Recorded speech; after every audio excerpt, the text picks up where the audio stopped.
Hello friends and my dear student, industrial pharmacy के इस video में हम लोग बात करेंगे about the essential requirements for the formulation of parental products के बारे में। इसमें हम लोग देखेंगे कि कौन कौन सी इसेंशियल रिक्वायरमेंट हैं जिनको हम लोग ध्यान में रखते हैं जब अपने पेरेंटल प्रिपरेशन को हम फार्मुलेट करते हैं। मेरा नाम है डॉक्टर महताब सिंह, तो चलिए शुरू करते हैं।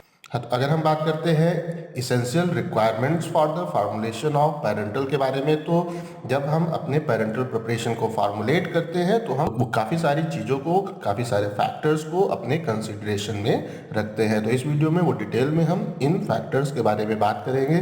जो हमारा पहला फैक्टर है that is called the route of administration. हम अपने पेरेंटल प्रिपरेशन को अपने, आप कह सकते हैं, बॉडी के अंदर किस रूट से एडमिनिस्टर कर रहे हैं। वो ऑप्थेल्मिक प्रिपरेशन है, इन्फ्यूज़न है, आपका इंजेक्शन है, किस तरह का है, उसके हिसाब से हम उसका रूट ऑफ एडमिनिस्ट्रेशन ध्यान में वो रखते हैं जब हम अपने पेरेंटल प्रिपरेशन को फार्मुलेट करते हैं। हाँ, तो वो पेरेंटल्स आर जो administered via different route, so need special requirement on the formulation. तो जो हमारे होते वो हैं जो पेरेंटल प्रिपरेशन, उनको हम अलग अलग रूट से अपने बॉडी के अंदर करते हैं, एडमिनिस्टर करते हैं। इसीलिए हम इस चीज़ को ध्यान में रखते हैं कि जो हमारी स्पेशल वो रिक्वायरमेंट है उस रूट के लिए हमारे फार्मुलेशन के अंदर वो रिक्वायरमेंट फुलफिल हों। हाँ, तो वो selection of the specific route is done on the basis of type of parental doses form. तो जो हमारा हम अपनी पेरेंटल प्रिपरेशन को किस रूट से हमारी बॉडी के अंदर एडमिनिस्टर कर रहे हैं, ये इस पे भी डिपेंड करता है कि जो हमारा है पेरेंटल प्रिपरेशन वो किस प्रकार का डोजेस फॉर्म है। वो है आपका फ्रीज ड्राइड पाउडर है, सस्पेंशन है, इमल्सन है, या क्लियर सोल्यूशन है। उसके हिसाब से हम उसका रूट ऑफ एडमिनिस्ट्रेशन डिसाइड करते हैं। अगर हम इसके एग्जांपल्स को देखें तो अगर हम बात करते हैं अबाउट द सस्पेंशन, तो वहाँ पे हम जो है आईवी रूट को जो है अवॉइड करते हैं, क्योंकि अगर हम उसको आईवी रूट से वो देते हैं तो जो हमारे वो सस्पेंशन के अंदर पार्टिकल है वो हमारी ब्लड की जो होती हैं कैपिलरीज उनको ब्लॉक कर सकते हैं। तो इस कंडीशन में अगर हमारे पास कोई है सस्पेंशन तो उसको हम अधिकतर प्रेफर करते हैं तो वो थ्रू द, आप कह सकते हैं, सब क्यूटेनियस रूट के थ्रू पेशेंट को दे सकते हैं या इंट्रामस्कुलर रूट के थ्रू पेशेंट को हम दे सकते हैं। अगर हम बात करते हैं अबाउट द सबक्यूटेनियस इंजेक्शन के बारे में, are required to be isotonic. तो अगर हम कोई प्रिपेयर कर रहे हैं सबक्यूटेनियस इंजेक्शन तो वहाँ पे हमें आइसोटोनिसिटी उसकी प्रॉपरली मेंटेन रखनी होती है, क्योंकि अगर आइसोटोनिसिटी उसकी मेंटेन वो नहीं होगी तो वहाँ पे हमें लोकल इरिटेशन जो है वो देखने को प्राप्त हो सकता है। The injection meant for intraspinal, intrathecal and intraocular strictly required isotonic and ultra pure. तो अगर हमारा इंजेक्शन इंट्रास्पाइनल है, इंट्राथीकल है या इंट्राऑक्यूलर है तो उस कंडीशन में हमें आइसोटोनिसिटी स्ट्रिक्टली मेंटेन करनी होती है, और जो भी हमारा कंपाउंड है, जो भी हमारी प्रिपरेशन है, हमारी फार्मुलेशन है, वो अल्ट्रा प्योर होनी चाहिए। अगर ये अल्ट्रा प्योर वो नहीं होगी तो हमें इसके काफ़ी दुष्प्रभाव देखने को प्राप्त हो सकते हैं। उसके बाद अगर हम बात करते हैं अबाउट द आईवी रूट, जो कि वो सबसे इम्पॉर्टेंट रूट है, तो उस कंडीशन में अगर कोई हमारे पास क्लियर है सोल्यूशन है या माइक्रो जो है हमारा इमल्सन टाइप का इंजेक्शन है तो वो बेस्ट रहता है हमारे आईवी रूट के लिए। अब हम लोग एक एक करके अब ये जो हमारे रूट्स हैं उनको भी वो देख लेते हैं। तो जो हमारा पहला रूट है that is the intravenous route, जिसको हम आईवी रूट भी कहते हैं। इसमें क्या होता है कि जो भी हमारी वो ड्रग है, जो हमारा इंजेक्शन है, उसको हम करते हैं, एडमिनिस्टर करते हैं थ्रू द वो ल्यूमेन ऑफ वेन्स। जो हमारी होती हैं वेन्स होती हैं उनके अंदर हम इसको एडमिनिस्टर करते हैं। किन किन प्रकार की वो ड्रग्स को हम इसमें करते हैं, एडमिनिस्टर करते हैं, अगर उसके बारे में हम बात करें तो जो हमारे होते हैं ग्लूकोज होते हैं उनको, जो हमारे होते हैं वो नॉर्मल वो सलाइन होते हैं उनको हम इस रूट से देते हैं। हम वो डोपामीन को हम इस रूट से देते हैं, एंटीबायोटिक्स को, और जो हमारे होते हैं बार्बिचुरेट, वो डायजिपाम और एनेस्थेटिक्स जो है हमारे, उनको हम अधिकतर आईवी रूट से देना प्रेफर करते हैं। इसमें जो हमारा अगला रूट है that is the intramuscular route, इसको हम लोग आईएम रूट भी कहते हैं। इसमें जो हमारी ड्रग है, जो हमारा इंजेक्शन है, उसको हम करते हैं, एडमिनिस्टर करते हैं वो through the deltoid gluteal or vastus muscle के थ्रू हम अपने बॉडी के अंदर इंट्रोड्यूस करते हैं। तो अगर हम बात करते हैं अबाउट वो डेल्टॉइड, तो ये हमारे जो हाथों के ऊपर हाथों में इंजेक्शन लगता है वो हमारा कहलाता है वो डेल्टॉइड स्पेस। अगर हम जो कहते हैं वो ग्लूटल स्पेस, तो ये हमारे वो पीछे के भाग में जो जो इंजेक्शन लगते हैं वो कहलाते हैं। और जो हमारा है वेस्टस जो हमारी होती है वो मसल, वो हमारी वो जांघों के ऊपर जो इंजेक्शन लगते हैं उनको हम कहते हैं वेस्टस मसल्स। तो इनके थ्रू हम आईएम को अपने बॉडी के अंदर इंट्रोड्यूस करते हैं। अगर इसके हम वॉल्यूम की बात करते हैं तो इसका जो वॉल्यूम है वो 10 ml से ज़्यादा नहीं होना चाहिए। अब हम लोग देख लेते हैं कि किन किन प्रकार के वो ड्रगों को हम इसके थ्रू एडमिनिस्टर करते हैं। तो जो हमारे हैं स्ट्रेप्टोमाइसिन है, एंटी इमेटिक्स है, टेस्टोस्टेरोन है, और जो हमारे होते वो हैं वो न्यूरोलेप्टिक्स होते हैं, उनको हम अधिकतर इंट्रामस्कुलर रूट के थ्रू अपने बॉडी के अंदर इंट्रोड्यूस करते हैं। जो हमारा अगला रूट है वो दैट इज द इंट्रा जो पेरिटोनियल रूट। तो इसमें क्या होता है कि हम जो भी हमारा इंजेक्शन है उसको अपने जो है करते हैं एडमिनिस्टर करते हैं पेरिटोनियल स्पेस में। लाइक जो हमारा स्टमक के थ्रू ये हमारे इंट्रोड्यूस होता है पेरिटोनियल स्पेस में। इसको हम किस कंडीशन में यूज करते हैं, वो they are used for the peritoneal, वो डायलिसिस के लिए हम इसको यूज करते हैं। और एंटी वो रेबीज इंजेक्शन अक्सर पेट में लगता है। अगर हमें वो कुत्ता वगैरह काट लेता है, वो डॉग हमें बाइट कर लेता है, उस कंडीशन में जो एंटी वो रेबीज के इंजेक्शन है वो स्टमक में वो लगते हैं और ये कहलाते हैं इंट्रा पेरिटोनियल इंजेक्शंस।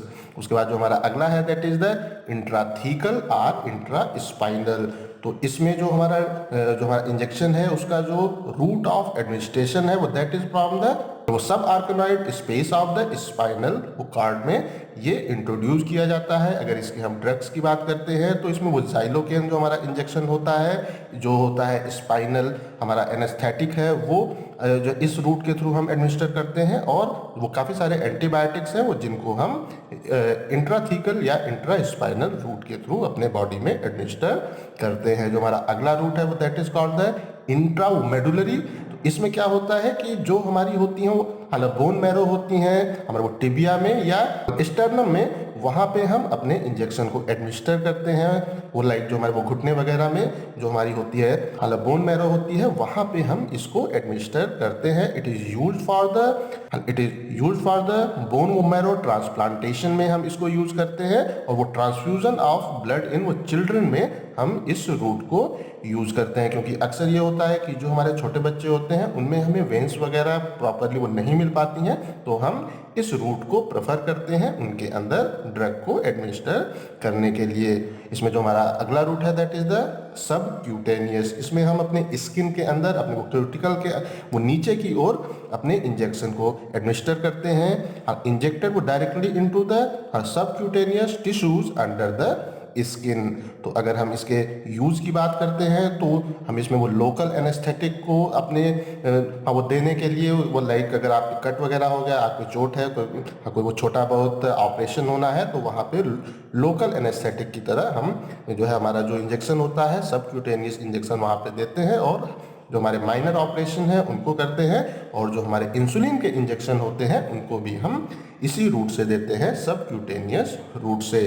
अब हम लोग बात कर लेते हैं हमारे अगले फैक्टर के बारे में, ये है फार्माकोकाइनेटिक ऑफ द ड्रग। तो वो जो भी हमारी वो ड्रग है उसका क्या है फार्माको काइनेटिक क्या है, उसका एडीएमई क्या है, एडीएमई का क्या मतलब होता है, एब्जॉर्प्शन, डिस्ट्रीब्यूशन, आपका मेटाबॉलिज्म एंड एलिमिनेशन। तो ये जो हमारा है एडीएमई, इसका जो प्रोफाइल है उसको हम कहते हैं pharmacokinetic profile of the drug. और ये एक वो काफ़ी इन्फ्लुएंस डालता है on the route of administration. हम वो किस रूट से अपनी ड्रग को एडमिनिस्टर कर रहे हैं तो उसका अलग क्या होगा, फार्माकोकाइनेटिक प्रोफाइल क्या होगा।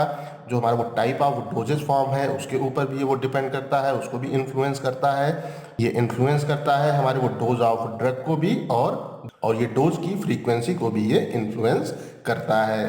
तो इसमें जो हमारी जो अगली रिक्वायरमेंट है दैट इज़ द ड्रग सॉल्बिलिटी। इसको हमें काफ़ी ध्यान में रखना होता है जब हम अपनी जो हमारी पेरेंटल प्रिपरेशन है उसको फार्मुलेट करते हैं। तो अगर जो हमारी वो ड्रग है, वो drug which are insufficiently soluble in water at required dose must be formulated with the co solvent.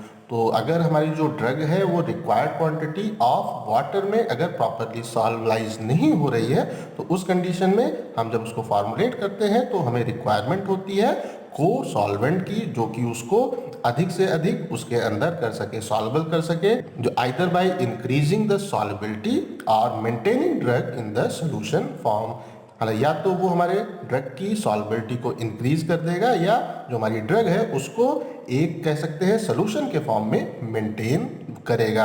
और अगर हमारी ड्रग प्रॉपरली उसके अंदर सॉल्वेबल नहीं है, वाटर में प्रॉपरली सॉल्वेबल नहीं हो पाती है, वो तब हमको उसको फार्मुलेट करना पड़ता है इन द वो डिस्पर्सन डोजेज फॉर्म, लाइक जो हमारे होते हैं सस्पेंशन वगैरह, उसमें हम उसको प्रिपेयर करते हैं।